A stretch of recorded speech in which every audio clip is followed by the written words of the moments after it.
Welcome to the part B of lecture 7. We are going to now talk about class of ill-posed problems. Class of problem is known as ill-posed if either they fall into either of the three status or three features. If you see, one is there will be a unique solution does not exist for a problem. Second is unique solution exists but computationally not feasible. You have a unique solution but computationally it is not feasible. Computationally finding a solution is impossible. And the third possibility is unique solution exists but the solution is highly unreliable.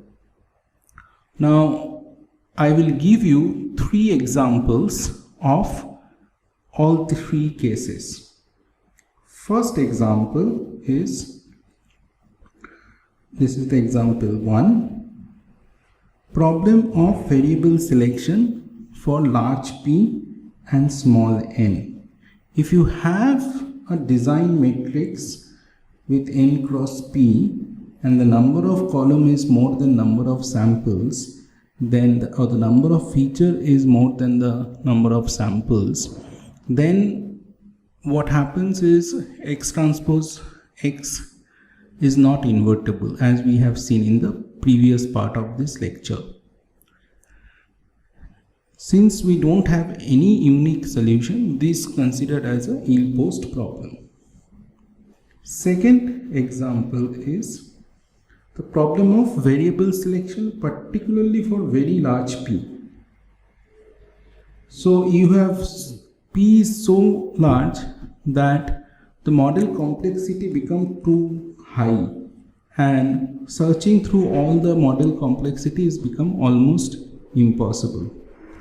And the third problem is you have a solution but you can compute it, but your solutions are unreliable, and multicollinearity is a good example of such problem. All these three types of problems are known as class of ill-posed problems.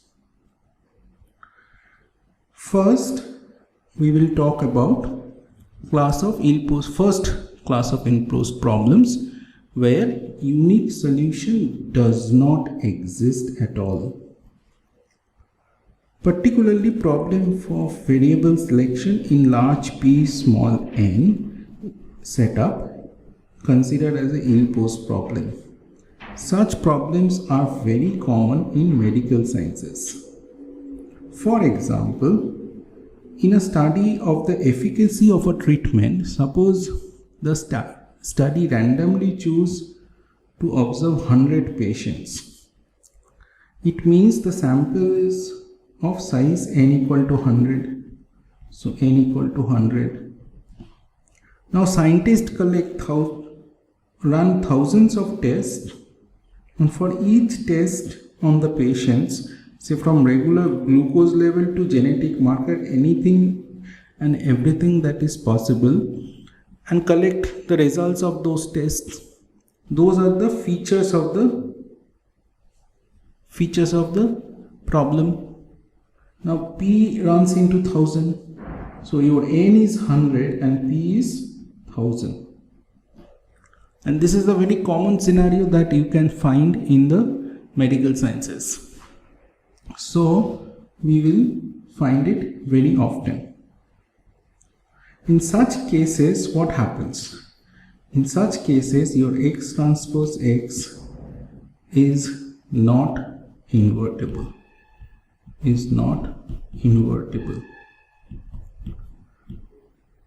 So that means you have infinitely, but normal equation has at least one solution. So that means in such cases you have infinitely many solutions. Infinitely many solutions. You have infinitely many solutions, and beta equal to 0 is also a solution. If beta equal to 0 is also a solution, what is the interpretation of it? It means that none of the feature you spend so much money to collect the results of those, glucose test and genetic marker, etc. None of these features have any effect on the treatment or the target variable y. It does not have any effect. So this is not a very desirable situation. So it is not the problem of the medical test. There is no biological or medical problem. It is just the model, the mathematical model that we are considering cannot address the issues, cannot handle this. So the model is inadequate in this scenario. In this, the model cannot address the large p small n problem. So this is a very common scenario that you will find in the medical sciences. Second problem is typically called problem 2 in the class of ill-posed problem. Unique solution exists but computationally not feasible. For example, you are running a variable selection in large P considered ill-posed problem for model complexity. Suppose you are working in a credit rating group where you are working with customer databases. The number of customers in your database is more than 100,000. So your N is 100,000. Okay. Each customer you have thousands of features. Your P is 1000. So theoretically you should be able to run a fit a model. Now if you run a simple stepwise variable selection, you have to fit 1 plus P into P plus 1 by too many models. That will be 500,501 many models. That is 500,000 model. So you have to fit 500,000 model to just run a simple stepwise variable selection. 500,000 model you have to consider. Forget about best subset selection. Just to fit a simple stepwise selection, stepwise variable selection technique, you have to fit 500,000 model. And each model you have to fit with 100,000 data points. So it is going to be a humongous computational facility you require. It may take several days to complete your job. And I am talking about, this is a very real life scenario. You can very easily run into this kind of problems. However, oftentimes in corporate environment, you do not have several days and upper management wants to resolve by the end of the day. And these are the scenario where theoretically you have a unique and good solution, but computationally finding the solution is not possible. You have a time budget. Your time budget is within 24 hours, you have to finish this work.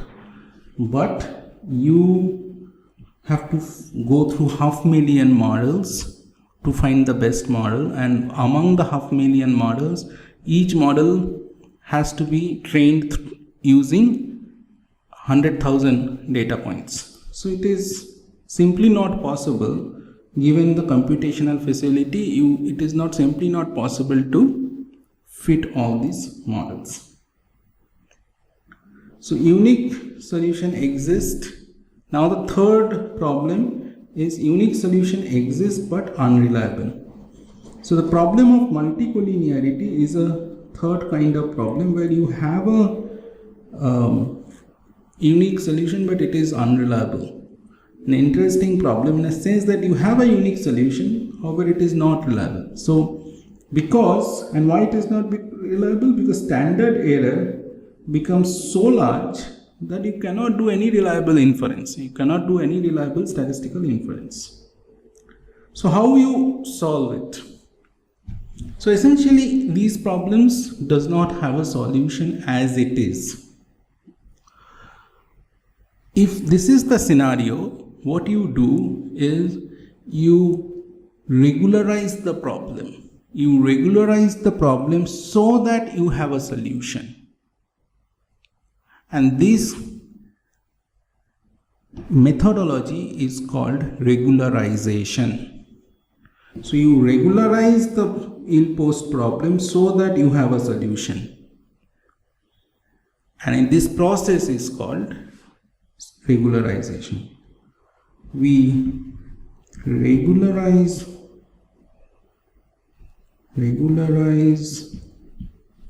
the ill-posed problem so that we have a solution.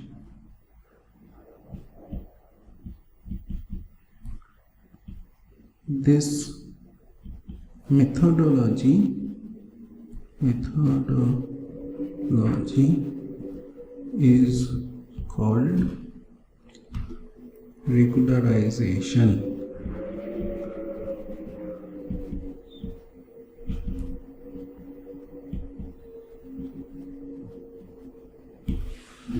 Okay.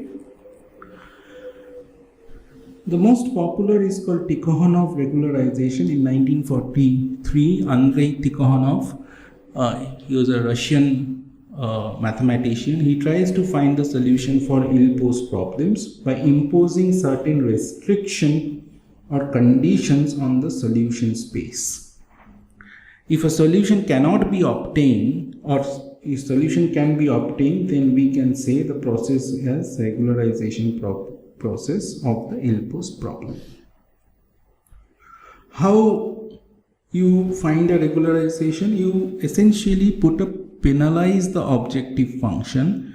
You put a restriction on the parameter space of the objective function. That is how you do it. So how it works?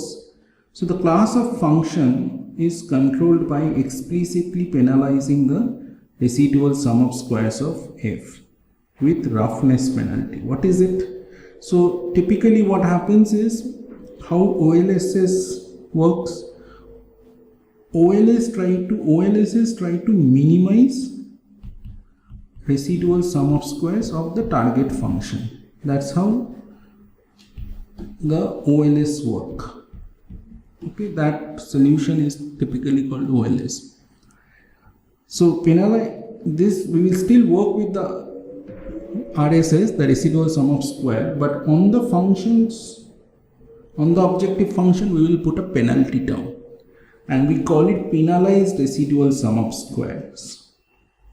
Okay, and the amount of penalty will depend on the lambda. Lambda is typically called the tuning parameter. So if lambda equal to 0 means there is no penalty. If you put lambda equal to 0, and if higher the lambda, more the penalty. And typically lambda is estimated from the data. So we take fx equal to x beta generally, and residual sum of square of beta will be y minus x beta transpose y minus x beta. So this is the residual sum of squares of beta, and then we put a penalty term on the beta. That's how we typically work. What about penalizing L1 norm error? We can penalize L1 norm error. We can in this model, but for now we will focus on L2 norm error only. So we are not going to focus on L1 norm error. What penalty to choose? That always a interesting question. So the most possible choice is, popular choice is L2 norm penalty, that is P beta equal to beta minus beta naught transpose times beta minus beta naught. Now beta naught equal to 0 if you choose, that will be, this is typically L2 penalty. This is typically L2 penalty. Okay.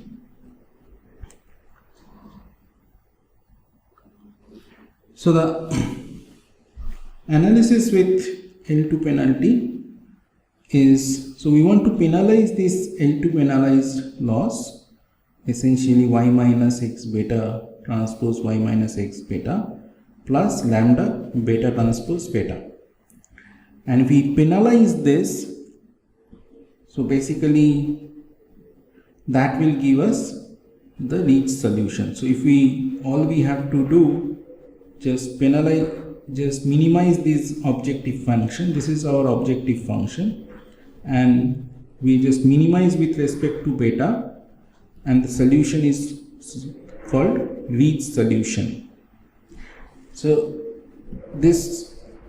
the equivalent solution is, equivalent construction is, you just minimize the residual sum of square essentially, but subject to this constraint. This also gives you the Risdge solution, same solution. Either you minimize this entire objective function, it is sort of a Lagrange multiplier kind of effect, you will see, or you just solve it as a constraint optimization. Here you minimize the residual sum of square subject to constraint beta transpose beta is less than equal to t. So it is something like that. What is happening here, if you look at carefully, what Tikhonov solution is doing is you put a budget on the total budget on the sort of on the beta, and if you put t goes to 0, if you put t goes to 0, then what happens is naturally many beta become shrinking. If the beta become shrinking, beta start going to 0. They typically shrink towards 0. That is what happens. Now, one can show that lambda here and t, they have a one-to-one correspondence between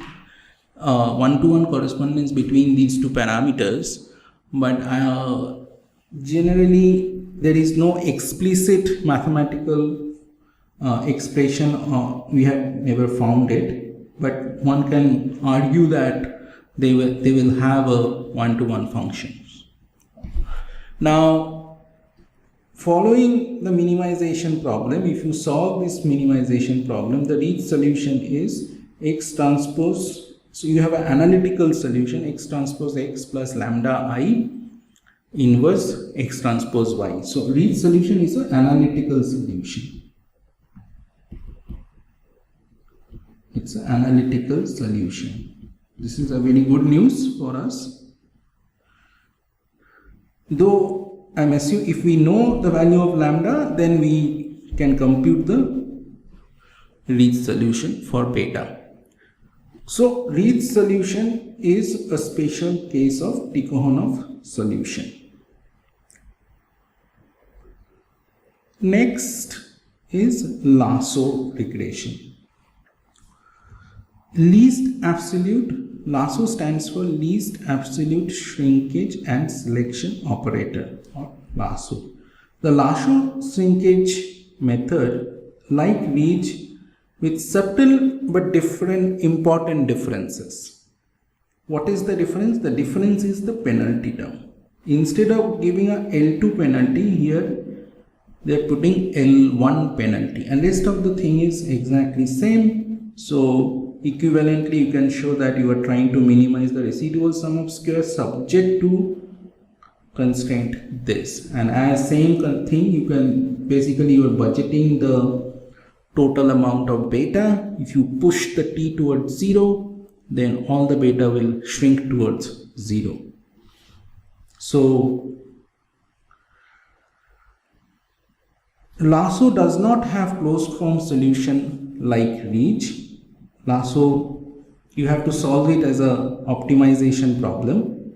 You have to solve it as an optimization problem. You cannot, unfortunately, you do not have an analytical solution. Computer LASSO solution is essentially a quadratic programming problem, turns out to be, and efficient algorithms are available for computing the entire path of the solution for different values of lambda. So with same computational cost as Risdge regression. So in that way it doesn't matter much. So because of the nature of the constraint, making t sufficiently small will cause the coefficient to be exactly 0. Okay, thus what does it mean, sum of the beta? So if I have x1 x2 ... xp, and now suppose the beta 2 turns out to be exactly 0, that means in my model x2 does not have a effect. So effectively beta 2 equal to 0 means that you are dropping that, lasso solution is dropping that predictor from the model. So that's how it would be. So that is why lasso solution, it is like, for stepwise variable selection you are fitting each model, but here I am fitting only one model. Remember that I am fitting beta 1 x1, beta 2 x2, beta p xp. I am fitting one model with lasso penalty, and if it turns out suppose beta 2 equal to 0, beta p equal to 0, that means effectively I am dropping x2 and xp from the model, and I am obtaining the best fitted model by that. So in one shot I am getting the best model while dropping the predictors or the features which has no effect in the y, So this phenomena is called continuous subset selection. Now interestingly, Risdge takes care of the multicollinearity kinds of issue, and LASSO take care of the variable selection. So compromise between the Risdge and LASSO was given by Zhao and Hasty in 2005, known as elastic net penalty. They invented this elastic net penalty, which is essentially a convex combination of LASSO and Risdge and LASSO. You can see alpha has to be between 0 and 1, and they build this new penalty. So here is a extract from Tipshirani's book. So this is an example of LASSO, how the LASSO penalty would look like, and you see the LASSO penalty is very sharp, has a very sharp edges, and because of that the optimization technique. So this is typically the Bayesian interpretation. This is the posterior distribution. In Bayesian interpretation, what happens in classical statistics, we do all inference based using sampling distribution.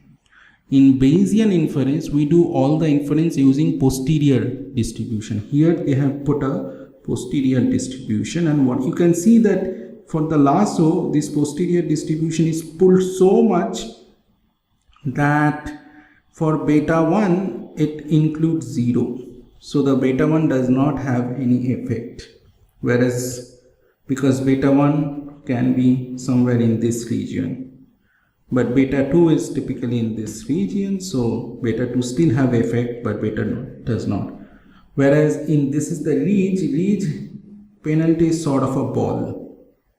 It creates a ball effect. It doesn't create and because it's much more smooth, it does not pull the coefficient that much. So still it may touch, but it is not actually containing the beta 2. So Risdge penalty does not yield a sparse solution, but LASSO penalty yields a sparse solution. So what I mean by sparse solution? If I have x1, x2, x3, and that means corresponding coefficient beta 1, beta 2 and beta 3, if any of them becomes 0, the solution itself will tell me that yes, it is exactly 0. That means automatically I am dropping that predictor from the model. If beta 2 and beta 3 turns out to be exactly 0, then I can automatically, the model itself is dropping and the final solution itself is dropping x2 and x3 and keeping only x1 beta 1 in the model.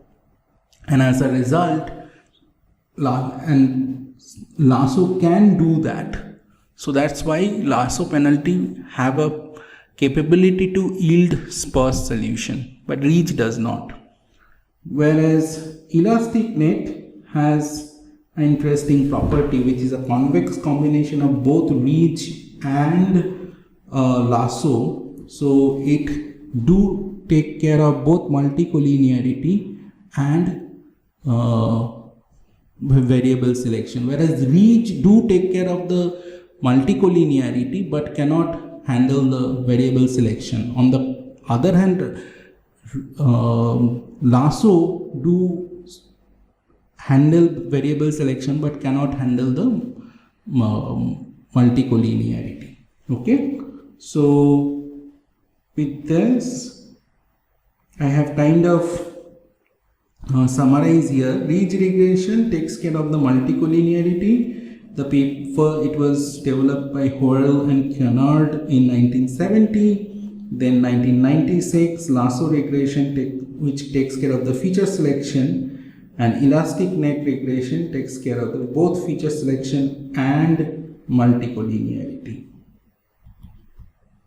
Okay, nice.